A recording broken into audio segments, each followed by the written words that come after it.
Assalamualaikum warahmatullahi wabarakatuh. Saya Nur Sidik Parmadi, NIM C1B020004, manajemen R004. Di sini saya akan menjelaskan mengenai posting transaksi dan neraca saldo perusahaan dagang. Pertama, yaitu buku besar. Merupakan suatu alat atau buku yang digunakan sebagai tempat untuk perpindahan akun atau rekening yang berasal dari jurnal yang nantinya akan dipakai untuk membuat laporan keuangan. Kalian tentunya sudah mengetahui kalau laporan keuangan harus disajikan secara ringkas dan berbagai transaksi keuangan yang terjadi selama satu periode tertentu. Posting transaksi ke buku besar. Posting adalah proses pemindahan bukuan informasi atau data akuntansi dari buku jurnal atau neraca saldo awal ke periode buku besar. Proses ini dilakukan dengan tujuan untuk memperoleh gambaran pengaruh transaksi yang terjadi terhadap setiap aktivitas, kewajiban, dan ekuitas.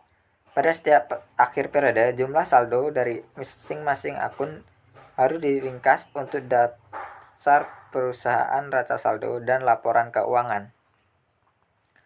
Cara melakukan posting. 1. Mencatat saldo awal yang berasal dari informasi atau data neraca saldo awal periode. 2. Mencatat tanggal terjadinya transaksi yang berasal dari tanggal transaksi yang ada di buku jurnal. Ketiga, mencatat keterangan yang berasal dari buku jurnal ke kolom keterangan yang ada di buku besar. Keempat, mencatat jumlah debit atau kredit yang berasal dari buku jurnal ke kolom debit atau kredit di buku besar. Kelima, mencatat nomor halaman buku jurnal ke dalam kolom ref. Keenam, mencatat akun dalam jurnal sudah dibukukan ke dalam akun buku besar.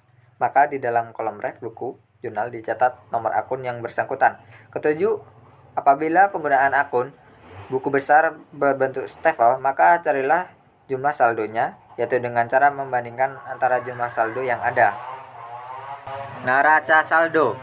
Neraca saldo adalah pembukuan yang mencerminkan semua saldo kredit dan debit di semua akun buku besar. Salah satu kegunaannya yakni menentukan keakuratan perhitungan akun ketika jumlah debit dan kredit tidak sama. Pasti terdapat kesalahan. Jadi jika kedua kolom neraca dihitung keakuratannya, akun dapat diyakini oleh si pembuat pembukuan.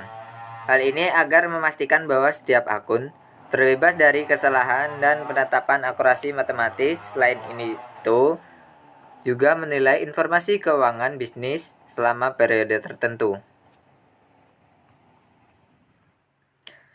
Persiapan membuat neraca saldo. 1. Mempersiapkan neraca saldo dibutuhkan saldo akhir dari semua akun buku besar dan buku kas serta pembukuan bank. Jadi pertama-tama setiap akun buku besar harus seimbang.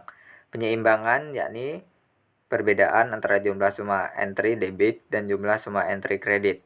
Kemudian disiapkan selembar kerja yang terdiri dari 3 kolom, 1 kolom nama akun, kolom lainnya untuk debit dan kredit. Ketiga, isi nama akun dan saldo di ketiga kolom. Kemudian totalkan kolom debit dan kredit. Idealnya keduanya seimbang. Setelah membandingkan dan hasilnya sama, maka neraca saldo dapat ditutup. Aturan dalam pembuatan neraca saldo. 1. Saldo akun berikut dicatat ke kolom debit neraca saldo, yaitu aktiva, akun biaya, saldo tunai, saldo bank, dan kerugian. Kedua, saldo berikut ditempatkan pada kolom kredit neraca saldo. 1. Kewajiban atau liabilitas, akun pendapatan, akun modal, dan profit. Metode pembuatan neraca saldo. 1. Metode.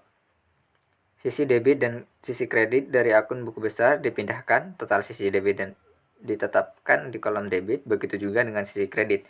Jumlah kolom kredit dan debit dari akun buku besar dipindahkan ke neraca saldo keduanya. Harus sama jumlahnya. Balance method. Hanya saldo semua akun buku besar yang ditampilkan dalam neraca saldo. Langkah menyusun neraca saldo. 1. Mencantumkan nama akun dan saldonya. Kedua, menjumlah kolom debit dan kredit. Ketiga, membuktikan kesamaan kedua kolom. Cukup sekian dari saya. Saya akhiri. Wassalamualaikum warahmatullahi wabarakatuh.